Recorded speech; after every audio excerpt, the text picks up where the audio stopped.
Hey, good evening, everybody. We're closing in on 7 p.m. here, United States East Coast. Welcome to Pineland. I am your host, Tom Kaczynski. Want to thank you for tuning in tonight. Remind you, if you want to support the program, the Venmo CVC PRV and the PO Box 343 Eagle Lake, Maine 04739. The Telegram group, which you might want to join in case anything happens to YouTube, ME/Atlantic Homeland. And honestly, if things get really funny, my ham call sign is KC1QHL. So you can certainly find me if I can find my way onto the repeaters if it comes to that. So Lord's blessings upon all of you. I decided to come on tonight just to give you some quick updates. Huh? Flip. No, I'm okay right now, but I'm okay because with the light it wouldn't work right. Anyway, so Dane is here with me. If you hear some little purring, that's our good friend Barb, and want to say welcome to you all this evening. Just going to give you some quick updates. Well, if Barb wants to go on camera, Barb can go on camera. I don't care. She's got her diaper on, so she should be all right. But anyway, so let's give the quick update of the news. Those of you who saw the short and who have been paying any attention to the news today will know that President Vladimir Putin of the Russian Federation has decided to recognize the independence of the Donetsk and Luhansk People's Republics, which have been the separatist breakaway regions that have been lingering since the 2014 conflict in Ukraine. They have signed a 10-year treaty of friendship and assistance where the Russian military has begun driving in there to provide peacekeeping functions. And as of this hour, a ceasefire is holding there, as the Ukrainians have not been willing to fire upon the Russian army, which is probably a good decision for their long term survivability as all things go. So we'll see what the next move is that's going to come out of this. Obviously, it's a big game changer. We have seen that the American embassy just within the last hour, which had been evacuated from Kiev to Lviv, is now going from Lviv to Poland. So the Americans are pulling out altogether. The Russians are coming in there, and Vladimir Putin gave an hour-long address talking about the historical grievances Russia had about this. Actually, I watched it to go back after the fact, and what his basic argument was is that NATO's lied every step of the way, that they're already bringing in weapons in under the guise of trainers and whatnot, and that a weaponized NATO was unacceptable. He made a point to talk about how in the year 2000 that Vladimir Putin went to America and asked if Russia would be considered for joining NATO, and America made very clear that we weren't or to the Russians that they weren't wanted in the West because America didn't want to have a counterpoint helping decide its future in the Euro-Atlantic sphere. And that being the case, the Russians have really at that point decided that they needed to go an independent way, as they were being told that they weren't welcome under the presence of Clinton. So, it's easy to remember Hillary's the bad guy, but it's important to remember that Bill caused a lot of problems back then, too. And he used multiple examples where he referred to it, in fact, as genocide, what happened in Serbia, what was happening in the Donbass, in the same sort of hyperbolic way that the West talked about what happened in Kosovo and Syria. So, and we've also seen, interestingly, a number of those countries supporting this claim. The president of Ukraine has asked for an emergency meeting of the UN Security Council that's scheduled to take off in about 2 hours here in Ukraine, or excuse me, in New York City, over the question of what's happening there with sanctions being promised. And right now, there's an uneasy calm that's waiting as we see what the Ukrainian government's supposed to do. Zelensky, a lot of rumors. There was Reuters said that he's supposed to be out there giving an address. That hasn't happened yet. Obviously, it's the middle of the evening. We are told that we will get one within at least 24 to 48 hours. There's rumors that he has retreated to Lviv. There's rumors that he's left the country. We don't really know who's running the show in Ukraine. But it is an unstable situation over there. Obviously, we see American troop movements moving into Poland, into other eastern NATO bordering countries there. So we'll see what happens there. I had a chance to watch the reaction of some of the people in Donetsk. Specifically, they were jubilant and celebrating. And why wouldn't they be? They've been at war with Ukraine for the last 5 years. This is a chance for them to celebrate that. Whatever you think of the situation, the people who are stuck in the middle of it certainly aren't happy with the way that's working. And Ukraine now, I think, will realize that the stakes have become quite simple. Either they're going to have to give up these areas or they're going to face a war with Russia, because Russia has continued to assert that in Putin's speech, he pointed to the inviolability of this Russian sphere. He pointed that it was actually the communists, which is actually true. I'll vouch for that as a historian, that they were the ones who were responsible for separating Ukraine from Russia, and it was literally Bolsheviks whom he identified as not being fully Russian in their orientation, which was pretty based if you actually know the history of it, and that he is looking to right those wrongs. And I think Putin is speaking with a mindset to reuniting much of Ukraine into Russia if there's any provocation whatsoever. And I think the requirement the Russians will have going forward for peace with Ukraine is going to be the so to say, ceding to Russia of Donbass and Luhansk without question. I mean, they're independent republics now, but so was Crimea before it was annexed. They would like to be annexed, as well as having Crimea be recognized formally by Ukraine. And we'll see if that's enough to keep the bear happy. It doesn't look like it. Training exercises continue in the Belarus, and we see forces moving very quickly tonight. Haven't heard much on the China front. Something to keep an eye on as we go forward. Taiwan being an opportunity there, but China could very easily hide whatever they want to do. I'm not sure if this is part of a larger move by both countries. Whether this was planned or not, it's very hard to say. In the last day, there were several Ukrainians who were killed, apparently in Russia. A Russian border post had been blown up.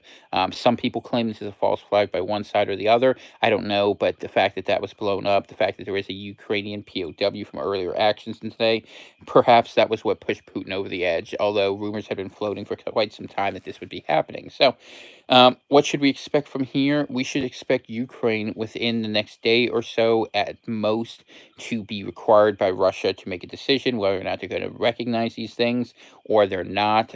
We'll see if they do that. I do expect if Ukraine or Ukrainian forces offer any sort of offensive action against the Russian peacekeepers in the Donbass, a general invasion of Ukraine will commence, and the troops are there to now do that. As we see Western forces quickly evacuating out of the country, they are promising the idea of some support to Ukraine, but it's been made very clear by the Biden administration and others that while they will provide force material and arms, they have no intention of fighting on the ground in Ukraine.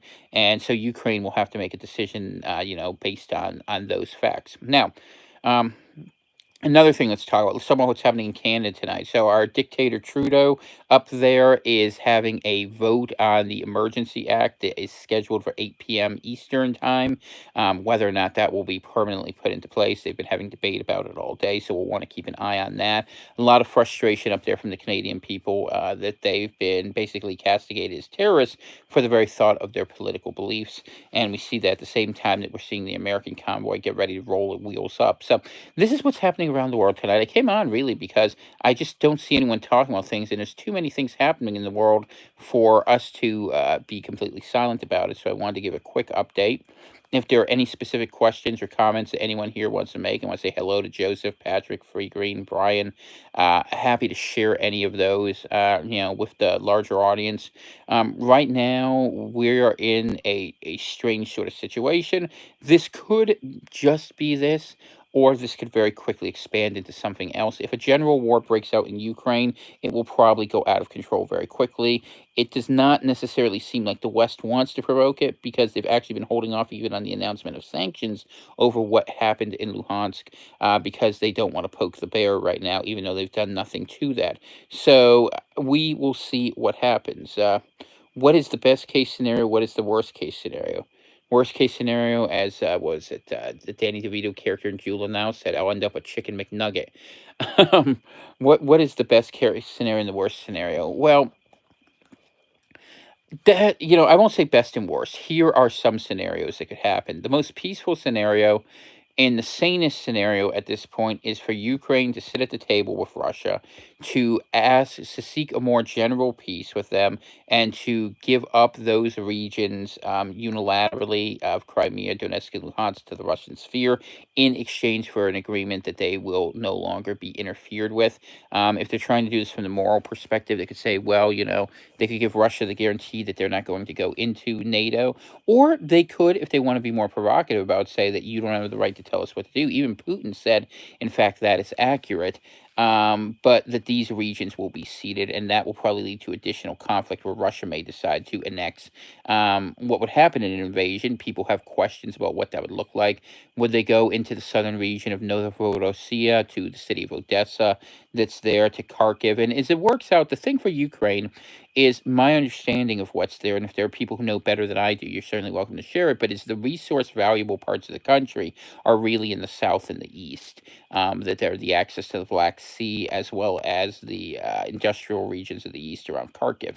And if there is a war and there is a Russian annexation or Russian puppet state set up there, the thought is they will be in the south and east of the country to potentially include or exclude Kiev, and that the north and west of the country, where we've seen the Western forces moving to, will be left aside as a rump state from some point, if in either Kiev or west or there, and Galicia and Volhynia to permit the Western leaning Polonized Ukrainians. Maybe we could even potentially, I mean, it's not the craziest idea in my mind to see a reunion of that being integrated into Poland. That was part of Poland for several hundred years, actually, before the Soviet Union moved the line across. So, that is a possibility. A worse possibility is if NATO gets drawn into war, Russia goes in, and general conflict could ensue with probably what would be a Russian first strike upon NATO positions, which would be in Poland and Latvia and Romania and maybe Germany. I mean, everything is on the table. But right now, it seems like the Russians have made a move. And they're leaving enough time for there to be a counter move. So we'll see what the Ukrainians do. I mean, the worst case scenario is mutually assured nuclear destruction. The best case scenario is, Ukraine gets a little bit smaller, I guess. Do I think it will come to a flight? Do I, or rather, will it come to a fight over the Black Sea ports to shipping? At this point, Russia can take whatever it wants. So it's really the ball's in Putin's court. Ukraine functionally does not have the ability to stop Russia from taking what it wants. If Russia decides to have a more general invasion of Ukraine, the thought from people who've looked at this, who have much more military skill than I do, is that the problem is Kiev is where they're going to get holed up. Not that the whole country couldn't be taken in a very quick fashion, but the problem is if the Ukrainian, if the government wants to stand up to that, then we would see potentially insurgents fighting against them in Kiev. But you know what? I'll be honest with you. Looking at this and looking how the Ukrainian government has looked so feckless throughout this whole thing, I expect, and in fact, there are hints of this, they might be moved to a government in exile, and Russia may be able to very quickly occupy the country if, in fact, it comes to a major thing. I don't think the Ukrainian armed forces, with the exception of certain mercenary brigades that were brought in, are looking for this fight. But Ukraine is getting support from some quarters. One thing to keep an eye on as a wild card is Turkey. Turkey's heavily invested in Ukraine, not necessarily. A little bit of a problem with Russia. Russia and Iran having certain things, it doesn't work so good. So that being the case, I think you might see them as a potential third party interactor that could cause some problems. And of course, there's always the potential for the US, CIA, or MI6 in England to cause some sort of bigger thing. But yeah, I mean, Putin in his speech, if you watch it, and I highly recommend you watch it, or if you're not a speech watching person, he in July of last year, he put out a paper that he wrote on the historical unity of the Russian and Ukrainian peoples, and I think it's a testament to how much different things are in the East versus the West. You look at, when Putin gets on there, he gives you an hour-long description with deep, detailed history of actual events about why things are happening. And when Putin gets on there, or not Putin, when Biden and his people get on there, like, well, we have declassified intelligence that says this is going to happen, and then they ask for the declassified intelligence. You're like, well, I just told you, we haven't. Isn't that good enough for you? So they lie to your face, and that's the difference. There are serious people over there in Russia, and over here we have a bunch of jokers. We have the World Economic Forum crew. Although keep this in your back of your mind, that apparently there are relationships that exist between Vladimir Putin and the World Economic Forum. So is this part of a larger scheme? We have to consider those possibilities. I don't necessarily. It's not the way I've been primarily looking at it, but it's not something we can afford to overlook either. But as every single time says, no Russian ever told me I have white privilege. Yeah, I mean, it's true. Russia hasn't really been having a big problem there, and what they're doing in moving into Ukraine is they're really undoing the work of a coup that was done in 2014 in the Maidan, and those are the facts of the situation. And if you want to know who to blame for this, you could look at people like Victoria Nuland. You can look at the whole Obama crew. You could look at the Biden administration, obviously, and Blinken and all these failures that are in there. That's certainly one way you could look at it. Another side effect is if Russia succeeds here, what will have become very clear is the U.S. is now a paper tiger in a lot of ways, or at least let's put it this way, that we are one amongst many nations, which is not a bad thing, by the way. The idea that we're not going to get into wars anymore is actually a quite healthy thing. But for the currency that we have and for the allies around us, they will draw the conclusion that the new sheriff's in town and he's riding a bear, not a horse. So in the short term, the U.S. if the U.S. can't fight Russia, it's almost like a guy. I mean, it's a terrible comparison, but the U.S. might be like a guy who gets beat on by his boss or a coworker and goes home and slaps his wife.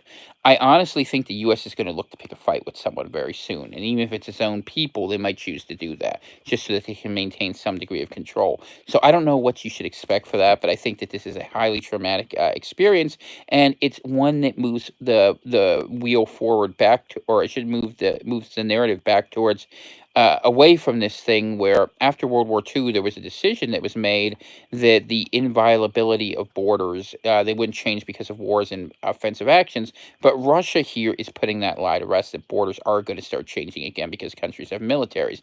And to be honest, they already did it in Crimea, they already did it in South Ossetia, which is Georgia, or Transnistria, which is Moldova. But this is a much bigger move, and this move was directly opposed by the United States every step of the way, and Russia did it anyway. And you know what the U.S. did? They had to back down, which, by the way, is absolutely the right decision. We not only should we not be fighting Ukraine, if we tried to fight for the Ukraine, I believe that Russia would win that battle, and I believe the detriment to America would be insane. But on the other hand, it may happen anyway. We may get drawn into this, and if it does, considering all the efforts to put in a social credit score, I'm literally hearing about this, that we're very close to having it in this country from sources that I trust, that if we see that put into place, we'll be in civil war anyway, so you have to keep that in the back of your mind. And what we're seeing in Canada, the direct imposition of the social credit score in the Emergencies Act seizure provisions that are being debated this very evening, is something that we should be scared of in the United States. And if it comes to the point where the government says they can seize your money for any reason, or that the banks can directly, as they did in Canada, say they can directly seize your money, at that point we have to consider that a declaration of war by the government upon the people, because they're saying literally they can take all you own just because they don't like what you're saying. And that direct violation of our First Amendment should trigger a national conversation about how we're going to get rid of the government that would do something like that. And the fact that if we have something like that where our courts won't go with that, it's a huge problem. And I don't think it's something we can simply allow to happen in Canada either, but that's a whole nother story. So we'll have to keep an eye on that right now here. Oh, Bill Kristol always draws for war. I'm sick of the neocons. Could Ukraine be another Vietnam with separatists and Russian troops against UN forces? Russia is very good at fighting asymmetrical wars. You got to look at the experience they had in Chechnya. I mean, would they try to make it into that potentially? The problem is this: if Russia occupies Ukraine and NATO tries to make it into a guerrilla fight by funding and arming insurgents, Russia probably, and they've made this pretty clear as a red line, they probably will go into a direct war with NATO. So NATO has to decide if it's worth that much to poke the bear on their own step. Because remember, while it is the backyard of NATO, this is a part of Russia that was part of Russia for hundreds of years. So do I think they will do that? Not unless they have a death wish. Do they have a death wish? Well, that's a fair question. I don't know. Let's see. So the BlackRock private equity team parachutes into Donetsk ahead of the Russians' invasion force, secures the best distressed deal. Single family homes appreciated 30%. Man, yeah, there are bank games all behind this, and this is part of a global story. And now we're going into a weird day. It won't be lost on anyone that it's 2/22/2022. And one of the interesting things I saw over there on the chain was that they were saying that the Pluto is in the same position that it was on July 4th, 1776, when America was theoretically birthed, and people thought this conjunction apparently has great import. I'm not going to put too much into astrology; that's not biblical, but I think it's interesting, and it's certainly something I'm keeping an eye on. That there is the potential for many things to go wrong. Will the Chinese use this as a window to make a move into Taiwan? It's a great question, Tim. I think it's a reasonable concern, and I'm sure. I mean, it's funny because we haven't heard a peep about China. It's been quiet, too quiet, and they waited until the Chinese Olympics were done. I think that's interesting. A lot of people were suggesting. Mike Adams had a doctor on who was saying that they thought there would be a new version of sickness that was going to be spreading globally, some version of a hemorrhagic. Fever that's going on now. Give me 1 second here. We have a spammer. I have to delete this. So let's see. Remove. Let's see. Put user in timeout. Okay, so I put the user in timeout. So, I mean, I don't mind if people want to make a single comment, but I'm not going to let anyone make 30 comments just saying the same damn thing. That's really annoying. Okay, let me see. Hide user in this channel. Can remove. Give me 1 second. I apologize here. Can I remove? Okay. I think I've gotten rid of it. It's someone person. In any case, sorry that people distract. Yeah, you can be a mod. Give me a second. All right, there you go. And if that happens, free green. We have a couple other mods in here. Please take care of that for me, so I don't have to. I don't want to get distracted from my thought because Tim asked an excellent question. I think that if, in fact, a larger war breaks out where Russia invades Ukraine and there's an organized Western response, that would be where the highest probability would happen that China would make a move on Taiwan. China certainly has the ability to do that. When they were doing this, let's say, they had been running. I haven't been paying the closest attention in the past week, but about a week ago, they were reporting out of Taiwan that they had been running overflights of the country with increasingly large numbers of people. Excuse me, large numbers of planes in the sorties that were running over that. So at this point, I think China would certainly have the capacity to do that. They've been building a massive navy, and they have the alliances. And I think we also have to keep an eye on Iran as part of that, and a launch potentially toward Israel, toward Saudi Arabia, and whatnot. Strange alliances, but we do see. So let's talk about the sides of this. If a larger war breaks out, as of this point, the Germans, the French, the English, we had been talking about the possibility that there would be a larger breakdown, that you would see the NATO countries potentially defect. To this point, the major powers are holding on. Not so sure about some of the smaller ones who they were making noises about what they would do. The Croatia, Hungary, Romania. Romania is getting heavily reinforced at this point. So, and honestly, Romania will probably stick with the Allies anyway. With Hungary being so friendly, and there's still an issue between Hungary and Romania over Transylvania and other territories. Romania got massively increased, and the interesting thing, going back to Putin's speech for a moment, he said that, when you look at the borders of Ukraine, they're entirely artificial. Ukraine is a country made up partly of Russia, out of bits of Poland and Hungary, and some people around Kiev. And that Poland now is a country made up of parts of old Germany were put together. And while I don't think Germany is going to try to get Danzig back again, it doesn't seem like that's on the cards. It is possible to see this work out where a new line of control happens, where you might see, as the Russians themselves have suggested, that you'll see a rump state around Kiev potentially, because Russia doesn't want to get in there. But I think, in fact, they will in this case. And I do think there's a very high likelihood that parts of Western Ukraine will be allowed to leave, and they might get absorbed into a separate country of some sort, West Ukraine, or they'll probably just call it Ukraine, but it won't be anymore, or potentially be absorbed into Poland or Hungary or Romania, depending on the exact location. Most of that was part of Poland for a very, very long time, and I think that's a possibility. It could work out that way, but hey, who knows? Maybe Russia will try to go straight up to the NATO border. If Russia wants and is willing to consider a larger conflict and work with the strategic ambiguity to bring the United States down, they may choose to go ahead and expand all the way through to there. That's certainly a possibility. As of right now, we're not hearing any rumors that suggest they're considering a larger attack upon NATO. But remember, they were doing drills earlier this week about a nuclear war if that was necessary. So the forces, I'm sure, are in place. That is something we should keep an eye on. All right, make Kosovo Serbia again. Interestingly, Serbia has been speaking out, that they don't want to be part of a larger NATO. And don't be surprised if Serbia, being a sort of a thorn in the flank of NATO at this point, if you see some action happen there. Although, interestingly, Croatia goes the other way. And then you have those sort of Muslim odd ones like Kosovo and Bosnia going the other direction. They're going to be relying much more on NATO. So we'll see how that all plays out. But as of right now, we don't have any larger events other than the fact that what I've read from supposedly a source was that the Ukrainian military has been told to basically just keep in a high state of readiness and don't shoot at the Russians. So we'll see if that's absolutely true, and we'll have to watch this as it plays out. All right, Alice writes that makes Kosovo Serbia against his dead souls. Technically, it in Montenegro probably should be, but that's neither here nor there. All right. Putin gained my trust when he kept quiet after Turkey shot his jet down. He's not going to hurt the Ukrainian people. All depends if Russia gets attacked. Then the subs get their message. I mean, you have to look at it. Ukraine could either be a buffer state for the West or an included part of the Russian Federation. It is my guess and supposition that even though there might be some people who feel strongly against it, there's a better quality of life, a safer future being in the empire than out in this instance. Ukraine would probably be better served being in Russia, just because of everything happening in the West. That's my own personal opinion. Take it for what it's worth. If any, and people could say I'm a complete Slavophile, and I am. Look, I'm mostly Polish and part Russian, so I have sort of ears on both sides of this thing, and I hope to see a brothers' war avoided. I actually do hope that.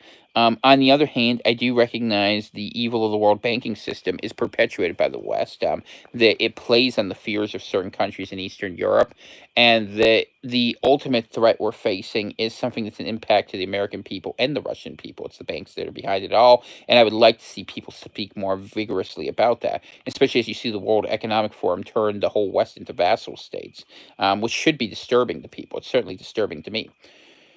All right, Raven writes, if any media outlets can be trusted, 7 years of shelling and murdering by the Ukrainian Socialist Party, EU, Western mercenaries installed at the same time as the new ruling party. Absolutely, that's true. Please mention how Stalin and Churchill let Poland starve and freeze forever in there. Stalin was terrible. One of the things that, who was I listening to? What was his name? God, I wish I could find the channel. I shared that old Russian dude. He was telling me the number of Russians who died in that war and the number of Poles who died. And, you hear all about certain people who died, but that's all you hear about. World War II was especially brutal on the Eastern Front. And the betrayal of England of the Poles, was inevitable. But on the other hand, if on the one hand, you could say that. But on the other hand, the thing about it is Roosevelt was basically funding Stalin the whole time, even before this happened. And so, if they wanted to contemplate a larger war like Patton wanted to do, and who knows, maybe they should have. But the problem is the ones who were backing the communists that kept them afloat, as always, were Wall Street and the U.S. It's the way it is. So certainly something to keep an eye on. But yeah, Churchill was terrible. And even that family goes all the way back. They're deep in banking roots. All right. Western installed parties have continually violated ceasefire for Donetsk and airport and been strafed for 7 years. Kosovo and Serbia were bombed by NATO for several years. Last year's no idea who. Yeah, absolutely, it absolutely does. It's true. I mean, the historical record is very clear that the same stuff NATO is pulling now. Russia is using the same example, and in fact, frankly, they're doing a better job of it. They're more effective about it. They're more clear about their intentions, and I think a lot of countries understand and respect that. And with NATO, where there's an obvious coup, an obvious effort to build a hostile state to the Russian Federation, no one in their right mind can conclude that this is something that is inexplicable why Russia's doing what they're doing. They may not agree with it, and you may or may not think it's right. And it's not without empathy for the people in Ukraine who, unfortunately, are, at this point, just witnesses to what's happening. I mean, that's the problem with being in a border thing. The U.S. was selling raw materials to Hitler even after the U.S. went to war. The U.S. was giving money. I mean, Alice, you have to understand, dear, the thing about it is the U.S. was funding both sides because the bankers were controlling the U.S. So yeah, you had some factions in the U.S. supporting the Germans and in England as well, and then you had some factions supporting Russia until the war actually starts breaking out. That's a pretty common thing. You can look at what IBM was doing and Ford and those sort of things, and it fits the factions in the West. There's sort of how should I put it, a globalist communal faction that's the woke faction that seems to be winning right now, at least in controlling the West. And then there was more of a clear sort of eugenic, stiff upper lip Anglo-Saxon type faction that was out there. And that was mostly, it was sort of America against Britain, but America's kind of won the game to the detriment of us all. Not that Britain was much better. Neither of them were Christian backgrounds, but I'm just sharing with you, these are sort of the way the elites run. And these stories, you can go all the way back into the 18th century and look for some of the hints of this based on how secret societies perform. Zach writes, I love listening to you, Tom. You are special minded in today's day, full of facts, straightforward approach on topics. War is upon us. I think, unfortunately, our president prepped this.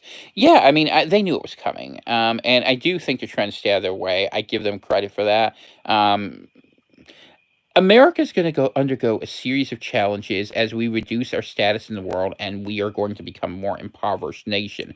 The question of how badly it destroys us as a people and as a nation, as the Western world, is a fair one. The answer to that is self reliance in terms of our countries being able to provide for their own needs. And I would even go further and say in your community. And I would say that further than that, we are going to have to be prepared to live a more basic living standard. For those of you who aren't here, who laugh at me for having our chickens, eggs on your face when you don't have anything to eat, and I'll be sitting here scrambling my mind happily. You need to be preparing for that, and I would highly recommend that if you haven't topped off any of your supplies, especially gasoline, I would say that you should be doing so. Actually, you should be doing so before the news cycle hits tomorrow, and I would definitely think that's a very good idea. But thank you for sharing the compliment. I appreciate that. And for those of you who want to support us, number one thing, always, always, always is prayers to look out for me and Dana. What we do is dangerous and it's going to get more dangerous, but I'm not backing down. If you want to support the program financially, it's always much appreciated. The Venmo's at CVCPRV, and you can do the super chats here. Always very welcome, and it helps a lot. Gives me a chance. Okay, so George writes, and George, by the way, your comment you made on the previous video, I went back and answered your question about why I personally think monarchy ends up being less tyrannical. Well, just to share because it's an interesting question.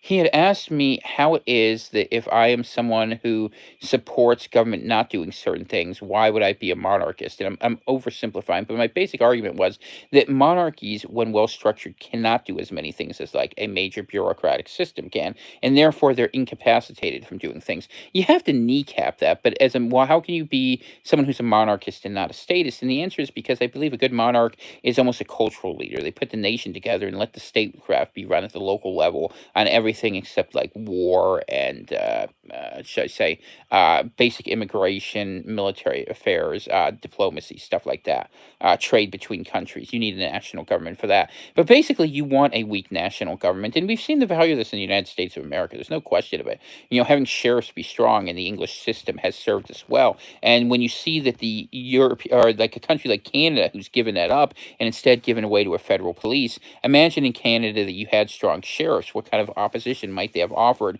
to the things that were enacted by the RCMP or the Ottawa Provincial Police or whoever it was on those people? So definitely something to take a look at there. But I think a monarch can be held to account much more easily. So it's sort of a theoretical question, but I was happy to answer it because I think that people need to start thinking of alternatives.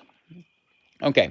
It always did baffle me when folks spoke of the nuclear sword of Damocles in the past tense. Where can I find some skills to laminate over my eyes, as I never did have any to fall away? So I had a buddy who used to handle the nuclear weapons, if I believe him. I believe him. And what he's always told me is they're not as damaging as you think they are. If you're right there, they'll kill you. If you get hit too fast, the fallout will make you wish you were dead. But if you can kind of avoid that, you'll be okay. Now, you can take out certain centers, but if you have put yourself in a rural area and you have the ability to meet your basic needs and a good plan for it and a community that won't turn on you, you probably will be okay unless you're located right next to a nuclear base or one of the cities we talked about or a major or a military installation. So maybe that will make you feel better. People talk about nuclear winter, the potential of not being able to have anything grow. Maybe, I mean, the radiation, maybe. But, the efficiency supposedly of new age nuclear weapons is such that the fallout's a lot less. Really, fallout happens when the radioactive isotopes are not correctly processed. And one of the reasons why you see Russians being able to talk about bombs that are 300 megatons, which basically could wipe the tri state area around New York off the map, is that they're much more efficient. They're not that much bigger. And the upside to that is there's probably going to be a lot less fallout. So the initial death toll will be higher, the long term consequence will be lower. And that makes sense because if you take something out, land has has value. It's a finite resource, and people don't want to have something at the end of it. So, just something to keep in mind. I'm not making light of it, but I'm saying that nuclear weapons have become a more precise deadly weapon rather than an imprecise one, which is probably a good thing if you're going to have that, as much as you can say anything's good about something that's cataclysmic like that. Let's pray to the Lord Jesus we don't have to deal with that and for the people who might suffer. But hey, if you're a biblical scholar like I am and you look at the book of Revelation, it looks like someone's getting nuked in that deal. And honestly, a city, that all the merchants would cry when she's gone, sounds like a certain place, but you'll have to judge for yourself. Okay, let's see what y'all got here. We talk about the raw materials. If the U.S. are the aggressors in Ukraine as of Vietnam, South Korea, would it make any positive trust in the West being the quote unquote good guys and on the wrong side is the world is most back Russia? Every country is so propagandized at this point. There are no good guys. Let's get this. Let's get an idea out of our mind.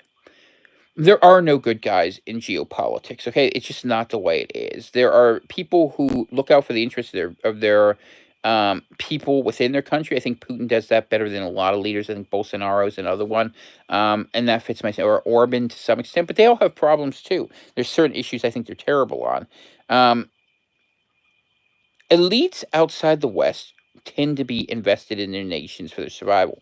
Elites within the West tend to invest their support into global institutions that are beyond hard power issues because they believe in soft power and finance. And we're going to see what happens when someone throws butter at guns if a war comes together. And that's kind of what we've seen. And the people in the West thought that the financial scam was making so many people so rich and putting such a big gap between the rich and the poor that all the elites in other countries were on board with it.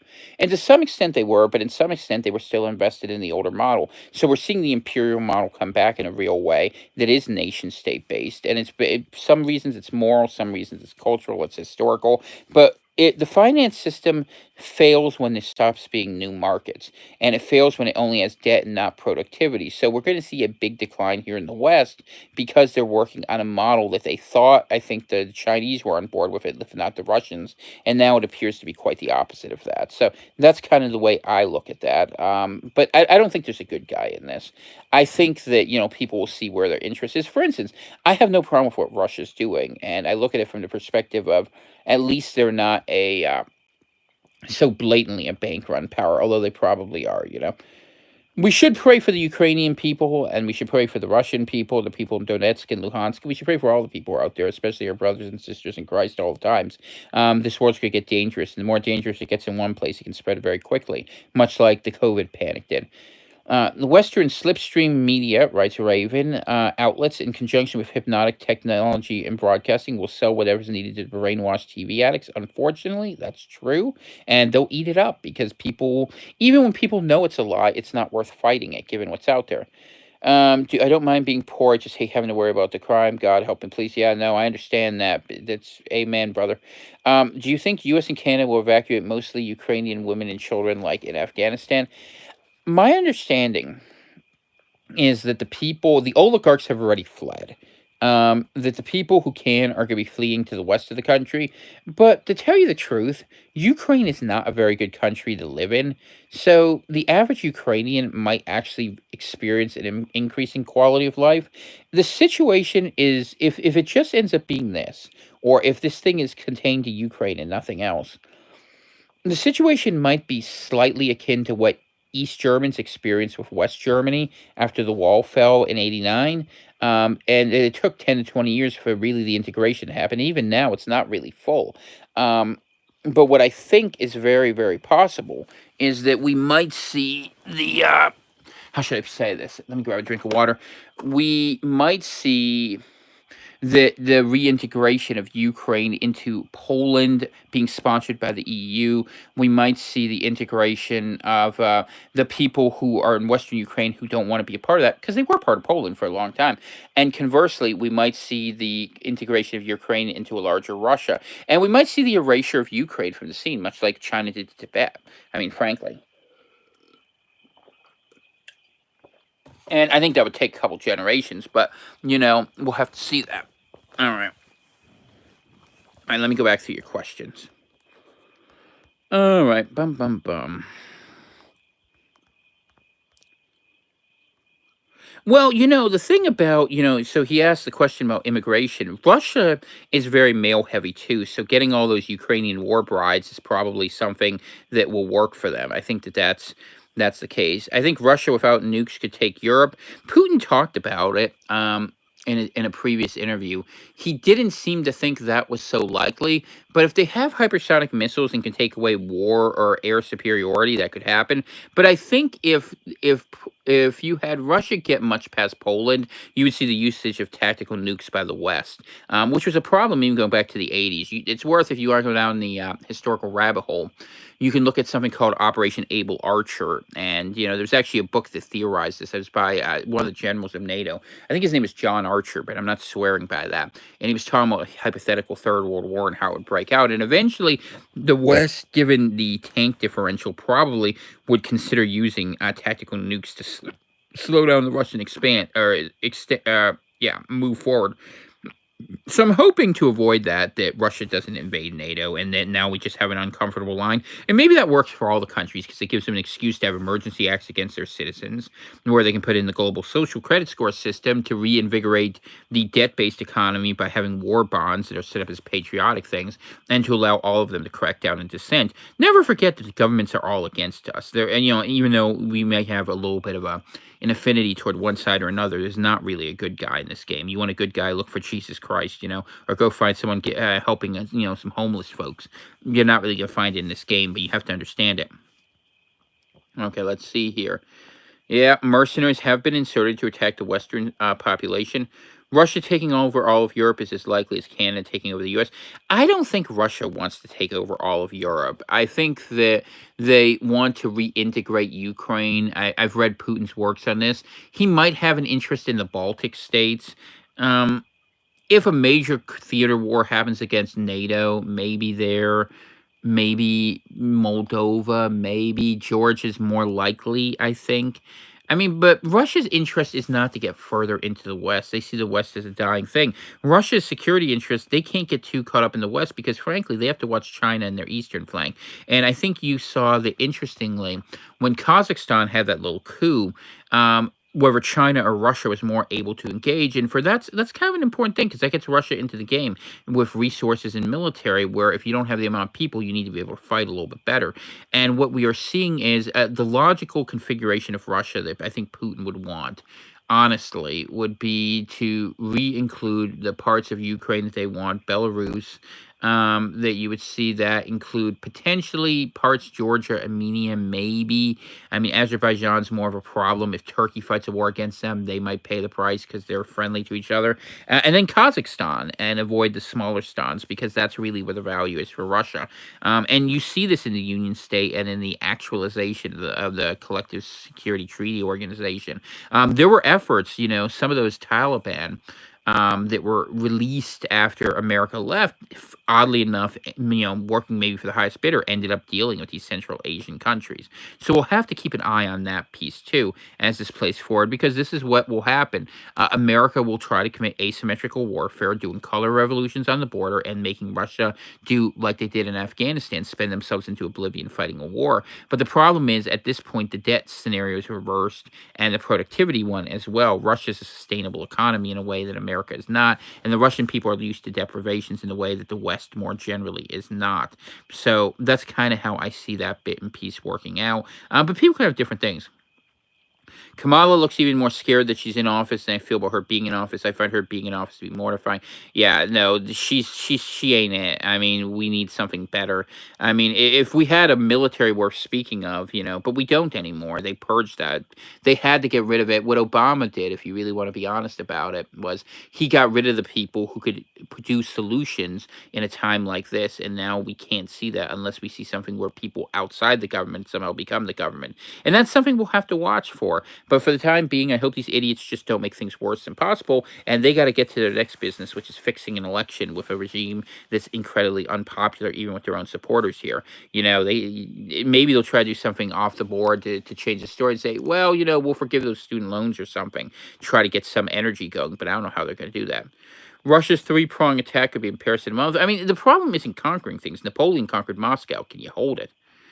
Long-term cancer in those who made the triggers for warheads, maybe. I'm not an expert on the technical aspects of nuclear weapons. I know what people tell me, so we'll have to keep an eye on that. If you guys have some other things, iodine pills, potassium iodide, that's a good way to go too. Russia needs to watch their eastern borders. There's a chess game here. China backed by the same parties. This could be a dirty deal. India and Russia need to erase China before West and China pinch. It could be a double game. I mean, it's interesting you make that case, Raven, and it could be when you look at how deep the claws of China are in the Western government. There could be a cross and a double cross here, and so Russia has to be a little bit careful. Russia and China cannot trust one another. They can work together and they can make benefit together, but at the end of the day, they have a long border and competing interests. And I just don't see that as something that's going to go away very easily. Nonetheless, they both realize America's a problem and that NATO's a problem to some extent, and marginalizing us ways that are not, necessarily don't involve kinetic warfare can be done many ways. And they've been successful to a large extent moving in that direction here. Let's see. All right, what else you guys got here? If I had the football, I'd declare any movement against Taiwan to be an automatic doomsday trigger. Would that keep the peace there or unleash Armageddon? Discuss. Um, well, I don't know. I mean, let's say you say that. I mean, if you say that China has enough of an arsenal to win, or not to win, but to have a nuclear war, and you have to ask yourself, would China be okay with losing? Let's pretend it's half of their population to win a nuclear war against the US. And when you look at the way a communist country like China is willing to fight a war compared to the way the U.S. would fight a war. I mean, America's idea of fighting a war where we would give up our 10 biggest cities to be ash heaps is unthinkable to the way we see the world. To China, they'd be like, oh, yeah, we'll rebuild that. We'll just have more kids, because they've done that already. If you look at during the Cultural Revolution, it got so bad they were committing cannibalism. So, I mean, you're asking the question. I'll tell you. China wouldn't fear that war. Now, I mean, in China, and I'll just tell you, Taiwan's deterrent, if you don't know this, is that Three Gorges Dam, they've told China they're going to shoot missiles into it and drown about 10 million people if China invades. And, that might be a deterrent, or, maybe China will say that's the cost of doing business. I mean, when you have a billion people, you can afford to break a few eggs, and it's a terrible thing, but this is how you think of war. And the people in charge, if the people in charge are convinced that they're not going to suffer the consequences of the larger geopolitical strategy, they're willing to do things like that sometimes. I mean, historically, that's kind of how it was. So, I mean, that's a thought. We'll see. But I wouldn't. I mean, and it's a different deal because the U.S. didn't promise to protect Ukraine other than in a sort of general sense that in the 94, was it Budapest Memorandum, that Russia was a signatory to, but that's a different deal. America is moving the forces in there to defend Taiwan. We'll see. And then, we'll see what happens, what kind of weapons Taiwan has. I know some people like here, like Free Green, think that America has weapons we haven't heard of that would allow them to win this war very easily. Maybe that's true. In which case, then we're really screwed because we're going to be in a transhumanist future where there's going to be one world order of wokeism that's going to come after all of us after they teach those evil, recalcitrant nationalists. So probably not a good timeline for us, although we would certainly live to face the day of when we were turned into machines. So we'll see. Are you guys just talking? Most people don't have a lot of geopolitical knowledge. I agree with that. Okay, so I guess then no one gets more geopolitical respect than a nut job of a triad. Yeah, I mean, and I will say nuclear warfare is probably not where these countries are going to go at first. I mean, if we see a larger war break out, the hint of it will be cyber attacks where the grids will be taken down. I mean, honestly, you don't need to nuke America if you want to take us down. Just take down the grid for about 2 weeks and see what happens. And I think the same is true in a large sense in Europe. And I think we should be watching if this advances at all and look for those sort of asymmetrical attacks on in civic infrastructure, because it's a more efficient way to fight. People don't. I mean, even though you have nuclear weapons, people don't really want to use them because war is an exercise of mathematics and reason once it's begun about wanting to not escalate things beyond a certain proportionality from which the whole thing is a lost enterprise. So that being the case, I do think we're going to see certain actions happen, and it depends the extent, and this is the tit for tat for it, the extent to which the West uses its own, paid insurgents to stand against the Russians. Will determine the extent to which we see backlash against the things potentially, including the United States, Canadian, English homelands, things like that, that we haven't seen before. And this is a new thing, and what I do expect we'll see is more asymmetric actions in terms of pushing more civil unrest. But it seems like our own government's willing to do that. And, we have to ask the question of this controlled demolition of the United States of America, which obviously has been a global plan to which many world leaders have been a party, and to the West, going back to the stolen election and things like that. And what I'm saying, and please be clear, I'm not a Trump fan. I didn't vote for him the second time around. But on the other hand, I don't believe that Biden won that election. And I've said that, and people can call it misinformation. I don't care. I mean, you don't have a guy get more votes than anyone else in history who can't get 10 people to show up to a rally. That's the reality of it. It just doesn't make sense. And they game the system, but that's what they're doing. The one thing this war does allow, if you want to look at it from a global conspiratorial perspective, is now that all the COVID emergencies are starting to fade, well, now government has a pre-built reason, if this is sort of a slow rolling boil, to now go and, say that they're going to take these new authorities because of the ability of needing to survive and because of the potential of a war. And it's a realistic possibility. I mean, that's what the Cold War was all about. That's what the security state was built upon. And it wouldn't be the first time America and Russia combined behind the scenes to move the world in a different direction. And then who's working with who? Like Raven says, could you have a situation where America and China are working against Russia? Absolutely. Or Russia and India against China, or America and Russia even.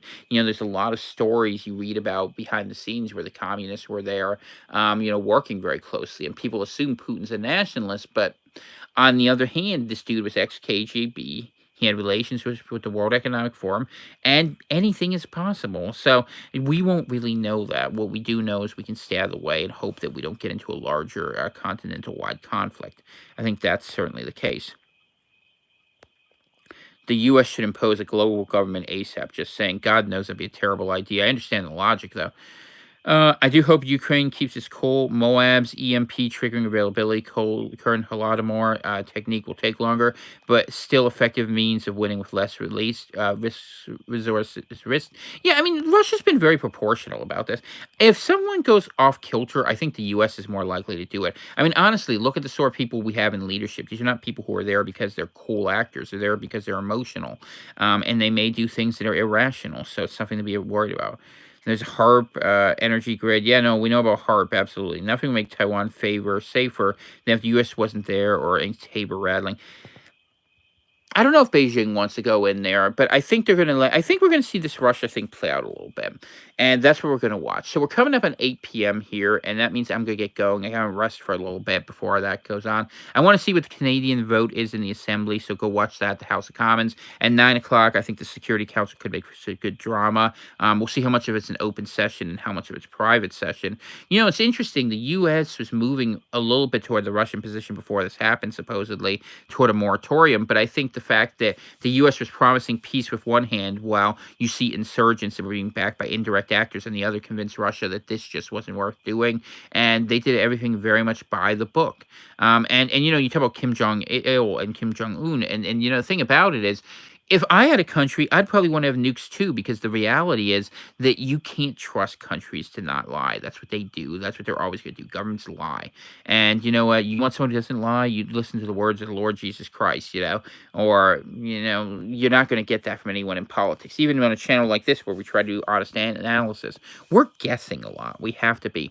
But I wanted to give you some useful, cogent commentary on what's happening. And as we watch this, because there's a very real possibility we could see a global war break out within a week. Do I want to put odds on it? No, I don't. But I will say this, that if the fighting expands in Ukraine beyond where it is right now, I think the odds are very good that a larger war emerges from this.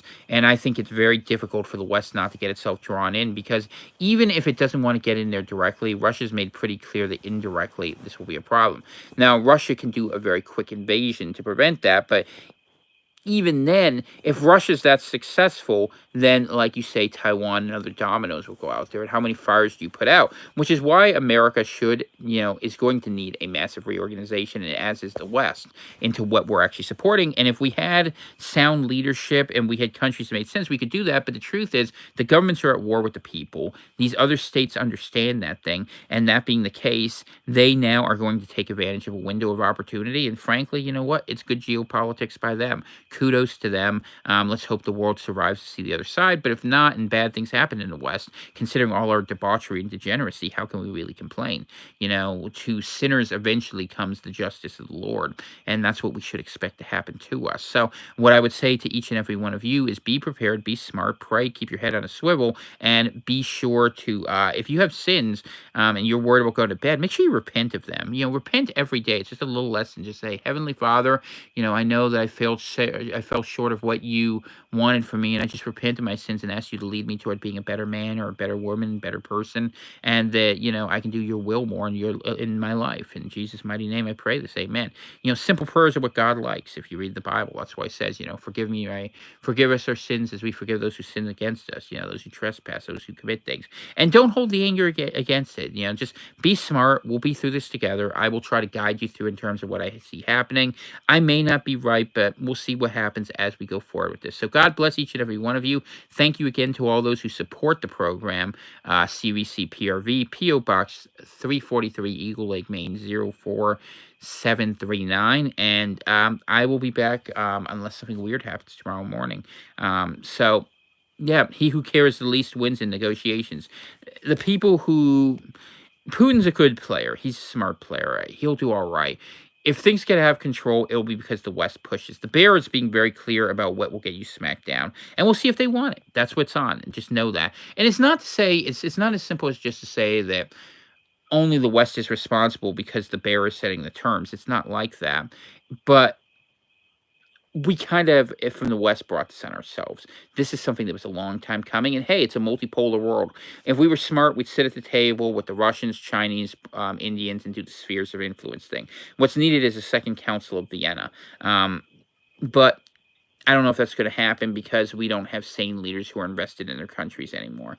We have people who are fighting for a global world order that thinks life is like a risk board. And I think we're about to learn that life isn't a game, at least not in that sense. There's going to be a lot more suffering. So try to have some humanity towards others, a little bit of humility.